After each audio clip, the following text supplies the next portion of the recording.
mean, it's something else. So I just want to bring that back up again because I had that at the beginning of the presentation. I want to just show that the Vatican, the Pope, all that, that's the evil that's set. That's all the evil that we fighting against today. That's where they house that. This is a picture of Michelangelo. He painted Adam and Eve. This is when more of the lies started coming along. He painted Adam and Eve with his uncle and auntie. And then Jesus with his cousin. So we just seeing more lies. And this was in the Siniston Chapel, which is here. We see nothing but European people. And notice that they naked. That's that perversion that she was talking about. They all up there, all of them naked. Yeah. Michelangelo was homosexual also. Ooh. Dropping some knowledge, okay? See, that's what I'm telling you, this stuff is deep. You learn something new every day. Michelangelo was a homosexual. This is a picture of King James. Speaking of homosexuals. Yeah, it's this first version of the Bible was published in 1611. You see words in there from the English translation, ye, thee, thou, shalt.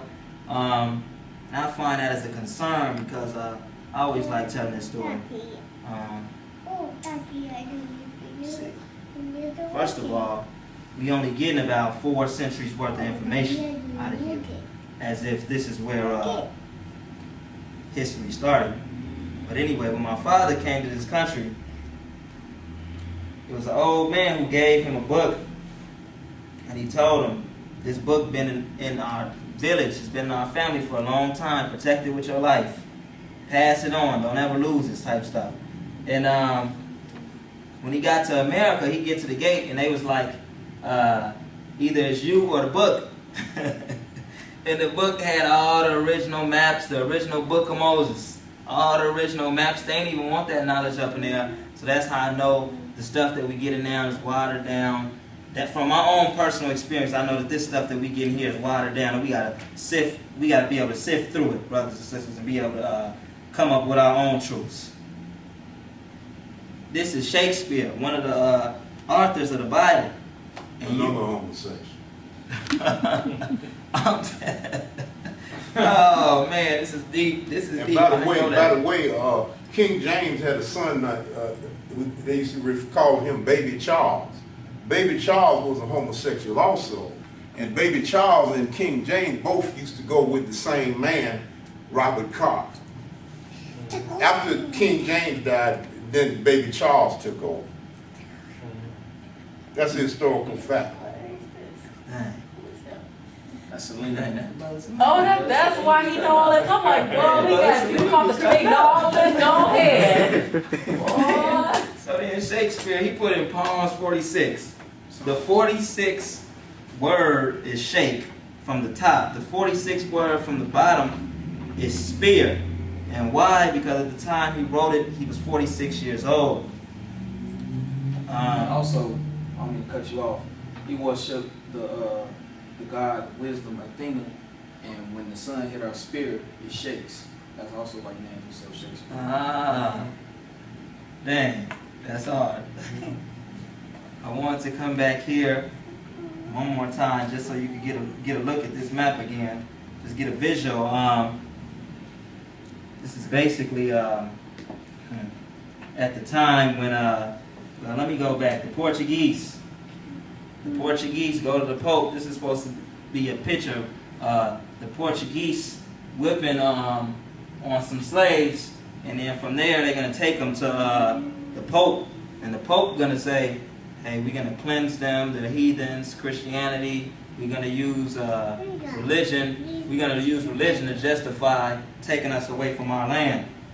And this is what happened. We've seen these maps before, but I like this picture, brother. If you can see this picture right here, the next picture that I got, I've never seen this picture, but we need to look at this stuff because this is how they treat us. And the Pope gonna say that this is okay under Christianity, and you expect me to follow that? I gotta be crazy. I gotta be insane. I'm out my mind. So This was in 1411, basically, and perhaps this is one of the reasons why Karl Marx came along and he said that Christianity is one of the most immoral religions. Perhaps that's why. There's a few other things that Karl Marx said. I'm going to get into that. But this is Pope Clement XII. He's actually one of the first, along with the Roman Catholic Church, who condemned Freemasonry. I think it was a lot going on during that time. There was probably some corruption going on inside the church. They was probably trying to I guess, compartmentalize that power into fewer people's hands. This is Pope Leo the 23rd, and notice this is a family thing. They keep it all. The 23rd, all in the family. But he basically charged the Masons with aiming at the overthrow of the whole religious, political, and social order based on Christian institutions and the establishment. That's the source at the bottom.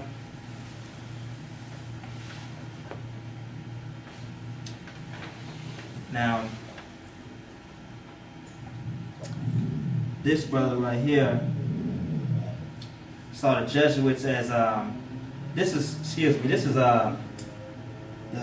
Joseph. Joseph is Joseph. Let me get his whole name. Dang, I didn't even. You know what? This is Joseph. He was the king of Portugal. I believe this is in the 16th or 1700s, and he said that the Jesuits are seen as traitors, rebels, and enemies of this realm. This order is meddling in the state affairs of Portugal, Spain, and France. So at this point in time, we started to see a little bit of infiltration, less power, more power for a lesser amount of people.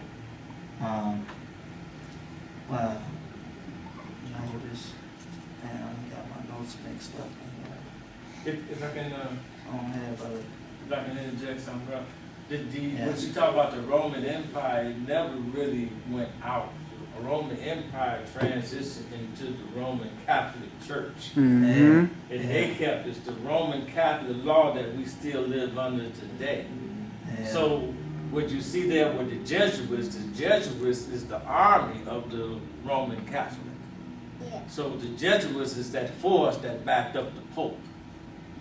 So that's why you see him at that period of history. They were going in these countries, and these kings that would not turn their power or be submissive to the Pope, they got took out. Yeah. So that was that deal with the Jesuits when he condemned the Jesuits and they followed his death. You made it see they was going against the Roman Catholic Church that eventually took over the whole entire world through Christianity. Everything. I have a question for you, my brother. Isn't the British Empire Roman Catholic? It was Roman Catholic until Queen Elizabeth came in the 1600s when she came in, and she literally had a battle against the Pope. The Pope put a hit out on her. What is the British Empire now? The British Empire turned into the Church of England. The Anglican? The Anglican Church. Okay. She actually did a flip-flop on them, and she actually executed all these people, all the priests from the Pope, the bishops from the Pope. She actually executed the hierarchy, and then she told them as traitors, and then those ones she converted everybody else to the English Church for control again. Mm-hmm. So that's what she did. She said because the Catholics was going to take her out. And Master Pope put a hit on her. She's this and that, take her out. And so she wised up and took everybody out, the Catholics out, that hierarchy of priests, Catholic, Roman Catholic priests,